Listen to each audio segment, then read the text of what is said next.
যেহেতু আপনার নিশ সিলেক্টেড, আপনি কিন্তু হচ্ছে যে আপনি জানেন আপনার কি করতে হবে। তো এই কাজটা হচ্ছে যে অ্যাড স্কেলিং বলেন বা হচ্ছে যে বেসিক অ্যাড রানিং বলেন, এইটা হচ্ছে সবার আগে সেগমেন্টেশন করা।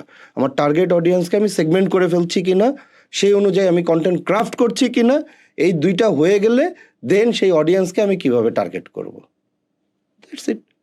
ধরেন যে ভাইরাল হইতে চায়, সে হচ্ছে যে যারা যারা ভাইরাল আছে তাদেরকেই তো ফলো করে।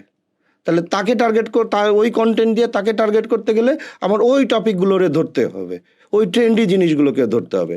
যে পার্সোনাল ব্র্যান্ডিং করতে চায়, সে পার্সোনাল ব্র্যান্ডিং রিলেটেড জিনিসগুলোর সাথে কানেক্টেড হচ্ছে, ওই রিলেটেড জিনিসগুলোর সাথে সে নিজের অজান্তে ইন্টারাক্ট করছে।